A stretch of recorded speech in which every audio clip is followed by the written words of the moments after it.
Hi everyone, what a year it has been. After that result that we won't talk about because, well, as Saints fans, you know, it did happen, but we've glossed over that.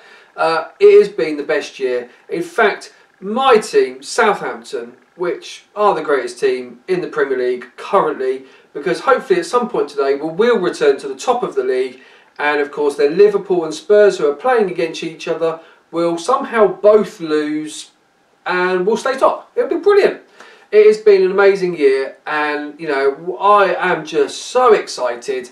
And it's, yes, as a Saints fan, there is no better time to be a Saints fan. I am made up for Ben because, well, I've experienced very little of these highs growing up, and mostly just ridicule. So it has been such a great year. Don't worry, I'm not going to talk about the football for any longer.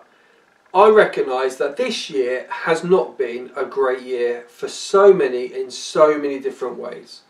And for us as a church, there have been extreme challenges for us to get our heads around with.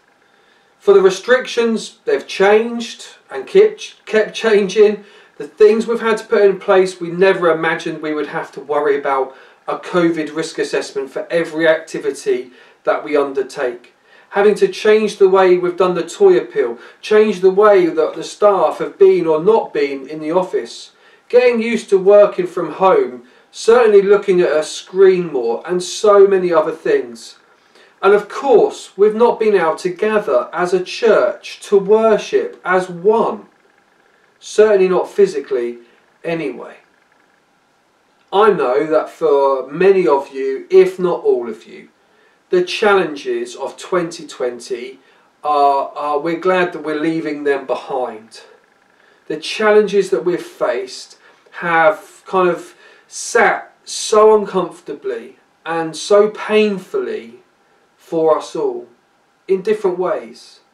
2020 has not been a brilliant year. But I want to just take some time at the end of 2020 as we look back, and yes, we acknowledge the challenges and the difficulties and the hurt and the loss, and that is real, and we can't just sweep that to one side, and neither should we. But as a people of faith, as we come and reflect on what has been, as we look back, we see hope, we see faith, we see where love has been in action.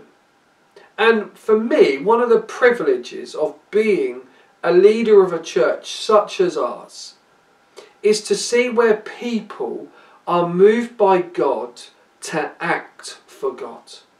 This has been clearly evident all the way through this pandemic. I pray that it's because it's what we're like as a church well before the pandemic. In fact, I believe that to be the truth. But over these past months, for the things we cannot do, God has opened opportunities for those things He wants us to do. And I think that's something that we need to celebrate as we draw an end to this year. And as we head up to Christmas, we can't stop but celebrate, because we acknowledge what God has done for us. And I see people living and acting in that spirit over this pandemic. Not what we can't do, but what God gives us to do. In fact, I remember a conversation with Lorraine as she was coming back off furlough, as we headed into the summer, uncertain of what the first term between September and December would bring for her. Would the schools let her in? Would the schools, not because she's naughty, but because of the COVID restrictions, would the schools allow her to minister as she was doing face to face in those environments? Would they want external people in? We were unsure. However, the school were open to that, and Lorraine continued to do her listening, supportive listening to the students on a Monday. But not only that, she was able to be a blessing to that community. In fact, received a note to say thank you for the blessings that she had been. For her and Louise, our ministry in Barnby Road School has increased. Louise is using her skills as a counsellor to support children in some of the deepest, darkest moments of their lives. Lorraine is going in there on a placement for some training that she's doing, but is also going there to do supportive listening, and we are providing food along with that for that school and those families, as well as other schools. Now this is just one example, and I could talk so much, and I have in the newsletter, about all the different things that God has been up to. But it struck me that as we were uncertain, God was preparing us for something that would be certain, and that is his faithfulness to us. As I look back, I reflect on the challenges that I have faced, the things that I wish I could do, the skills that I had learned, and my green screen will make an appearance, I'm sure, over the next few weeks, so you'll just have to wait for that, but not today. We've all had to adapt and change, but God is the same. God is faithful to us, and he's proven that as we have sought to minister in new ways and exciting ways. The opportunities that are before us are greater than they were this time last year. I think that is worth celebrating. So whether it's the resources, the financial resources, the resources of the toys that have been a blessing to us over this past month or so, whether it is the way that people have stepped up into ministries, the joy that we have from the giving of the charity shop as people come and use that as a place, yes, for themselves, but a blessing to us and a resource for us. Whereas those moments where people have engaged on YouTube who aren't part of our church or who weren't part of our church. I could go on.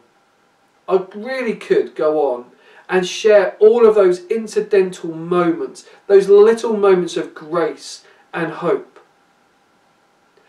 I encourage you over these next couple of weeks, as we head towards the most amazing moment in the history of our world where God turns up in our neighbourhood, look back and celebrate where the joy and the faith and the love has been in your life. Don't use that as a way to push out the stuff that we need to keep in mind.